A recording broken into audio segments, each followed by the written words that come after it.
नमस्कार। जय श्री महाकाल। मैं पंडित शेष नारायण आचार्य आप सभी को जो फाल्गुन के महीने में महाशिवरात्रि व्रत होता है, तो महाशिवरात्रि के व्रत में क्या करना चाहिए और कैसे करना चाहिए, जो इस बार मार्च के महीने में आ रहा है और 11 तारीख को आ रहा है। तो हम आप जो सनातन धर्म को मानते हैं, जो भगवान शिव की आराधना करते हैं, जो भगवान शिव के प्रति प्रेम रखते हैं, जो भगवान शिव से बहुत जबरदस्त वस्तु प्राप्त करना चाहते हैं, उनके लिए एक बहुत बड़ा उत्सव माना गया है। अब मैं आपको बता रहा हूं 11 मार्च को जो शिवरात्रि आ रही है, उस शिवरात्रि में आपको क्या करना चाहिए। भगवान शिव की आराधना जो लोग करते हैं, यदि साल में एक दिन ये कर लेते हैं तो 360 दिन का फल मिलना होता है। तो कहते हैं आदमी इसमें व्रत भी रख के कर सकता है, फलाहार रख के भी कर सकता है, जल फल छोड़ के भी कर सकता है और सामान्य ढंग से भी कर सकता है। तो इस शिवरात्रि में व्रत का विधान है, इसमें पूजा का विधान है, इसमें जागरण का विधान है, इसमें अभिषेक का विधान है। तो इस तरह से 4-5 ऐसा विधान है, जिस विधान को यदि किया जाए तो भगवान शिव आप पे इतना प्रसन्न होते हैं, जो आपके जीवन में सुख की बरसात हो जाती है और उसका आपको संपूर्ण लाभ जीवन में मिलता है। तो भगवान शिव के लिए बहुत सारे मंत्र का गणनाएं आई हैं शास्त्र में। आप देखेंगे तो इसमें जब रुद्राष्टाध्यायी का पाठ होता है और गणपति से लेकर के भगवान शिव तक समाप्ति होती है पूजन में, जो इनका 5 परिवार में 5 सदस्य हैं, तो ये पंचायत बोली जाती है। इसमें भगवान शिव से प्रमुख हैं। तो इस तरह इसमें शिवलिंग की पूजा की जाती है, भगवान शिवलिंग का अभिषेक किया जाता है। और उसमें यदि आप अभिषेक करते हैं तो आपको दूध से करते हैं, पहले जल से करते हैं, फिर दूध से करते हैं, फिर दही से करते हैं, फिर शहद से करते हैं, फिर घी से करते हैं, फिर शक्कर से करते हैं, फिर फल का रस से करते हैं, फिर बहुत सारे रसों से करते हैं। प्रकृति की जो वस्तुएं सबसे उससे आराधना करते हैं।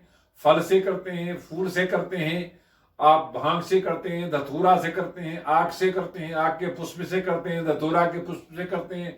ये सभी वस्तुओं के आराध्य हैं और उसके आराधना करने से भगवान आशुतोष शिव जो है प्रसन्न हो जाते हैं।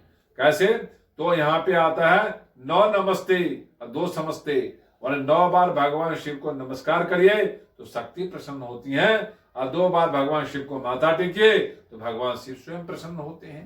तो ऐसा शिवरात्रि में चर्चा आया है, जो शिव के यदि उस दिन व्रत करके और रात्रि में चारों पहर में भगवान शिव की यदि आप आराधना करते हैं, तो आपके जीवन में चारों चरण में सुख की प्राप्ति होने से कोई रोक नहीं सकता। साथ ही आप अपने संतान को भी सुखी कर सकते हैं, अपने परिवार को भी सुखी कर सकते हैं, अपने व्यापार में बढ़ोतरी कर सकते हैं, अपने समाज को उत्थान कर सकते हैं, अपने शरीर संबंधी को भी आप सहायता प्रदान कर सकते हैं। ऐसा भगवान शिव के मंत्र में ऐसा गणनाएं आई हैं। तो ऐसा जो देखा गया 5वां अध्याय है, 5वां अध्याय में कहता है, जेने खुबि विध्यंति पात्रेषु पिबतो जनाना तेखागुं सहस्त्रयोजनेव धन्वानि तनुषि। इस मंत्र का जाप होता है, इस मंत्र का पाठ होता है। वो कहते वादश्चमे प्रसवश्चमे ज्योतिषचमे, जितने भी हैं यज्ञ में कल्पनता, इस मंत्र का भी पाठ होता है, जाप होता है। यदि इस तरह से आप मंत्र को सुनते हैं या पाठ करते हैं, पाठ सुनाते हैं, और इस दिन बेलपत्र और दूध और गंगा जल और तुलसी दल, ये जितने भी चीज हैं, भगवान तुलसी मंजरी, भगवान शिव को यदि आप चढ़ाते हैं तो भगवान अत्यधिक प्रसन्न होते हैं। भगवान के ऊपर भस्म चढ़ाते हैं, भांग चढ़ाते हैं, चंदन चढ़ाते हैं, तब भी भगवान प्रसन्न होते हैं। आप इसमें यदि बेलपत्र पे राम नाम लिख के चढ़ाते हैं, ओम नमः शिवाय मंत्र लिख के चढ़ाते हैं, महामृत्युंजय मंत्र चढ़ाते हैं, तब भी भगवान शिव प्रसन्न होते हैं। यदि महामृत्युंजय मंत्र का पाठ भी करते हैं, तब भी भगवान शिव प्रसन्न होते हैं। ओम त्र्यंबकम यजामहे सुगंधि पुष्टिवर्धनम उर्वारुकम बंधनात् मृत्योर्मुक्षीयमामृतात्। इस मंत्र का भी महामृत्युंजय कहा गया है। इसके जाप करने से भी आपकी आयु वृद्धि होती है, धन वृद्धि होती है, सम्मान वृद्धि होती है, सब वस्तुओं का वृद्धि होना शुरू हो जाता है। और इसमें जो दोष है वो समाप्त हो जाता है। ओम नमः शिवाय मंत्र का, पंचाक्षर मंत्र का भी जाप करते हैं तो सभी दोषों से मुक्त हो जाते हैं। इस तरह से कई ऐसे मंत्र है जो भगवान शिव के लिए आराधना किया जाता है तो भगवान शिव प्रसन्न होते हैं। ये विशेष तिथि है जिसमें भगवान शिव की विवाह होता है और इस विवाह दिवस में जो लोग भगवान शिव को उपासना करते हैं उनको 1 लाख गुना ज्यादा फल मिलता है। ऐसा वेद का कथन है, ऐसा शास्त्र का भी कथन है, ऐसा शिव पुराण का भी कथन है। तो अब सभी कथनों को यदि चर्चा करते हैं तो कहते हैं इस तरह से यदि ये बात शास्त्र मानता है तो भगवान शिव तो प्रसन्न होते ही हैं, भगवान शिव के सारे वाहन प्रसन्न होते हैं, भगवान शिव के सारे 5 प्रकार के जब परिवार वो भी प्रसन्न होते हैं।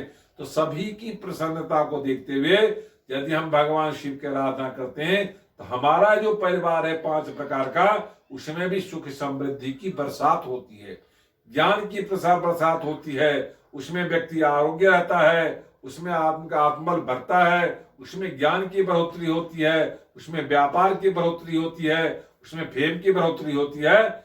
ऐसे भगवान शिव को यदि हम लगातार उस दिन आराधना करते हैं, पूरे दिन उपासना करते हैं और व्रत रखते हैं या बिना फल के रखते हैं या फल खा के रखते हैं, अन्न ग्रहण करके भी रखते हैं, अन्न छोड़ के भी रखते हैं और रात्रि में चारों पहर पूजा करते हैं और रात्रि में 10 बजे पूजा शुरू कर देते हैं।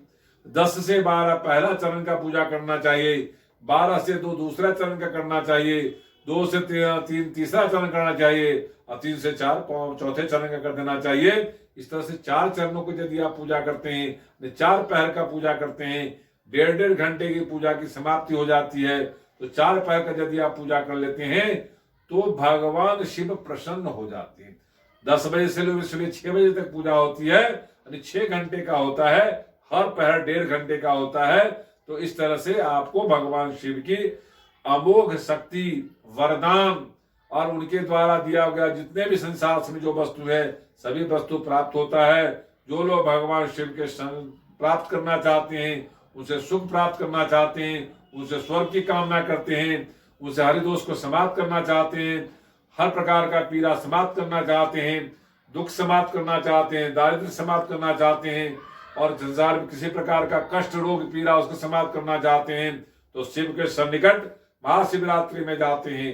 शिव के सन्निकट जाकर उनकी आराधना करते हैं, पूजा करते हैं, भजन करते हैं, भजन सुनते हैं, उसमें जल फूल फल से आप आराधना करते हैं, पुष्प से आराधना करते हैं, दुर्वा से करते हैं, भांग से करते हैं, जो भी वस्तु जो भी चीज है सभी वस्तुओं से जो प्रकृति का देने सबसे आराधना करते हैं। भगवान शिव प्रसन्न होते हैं और आपको वरदान देते हैं। ये वीडियो यदि आपको अच्छा लगा हो लाइक करना, सब्सक्राइब करना, शेयर करना ना भूले। ओम शांति।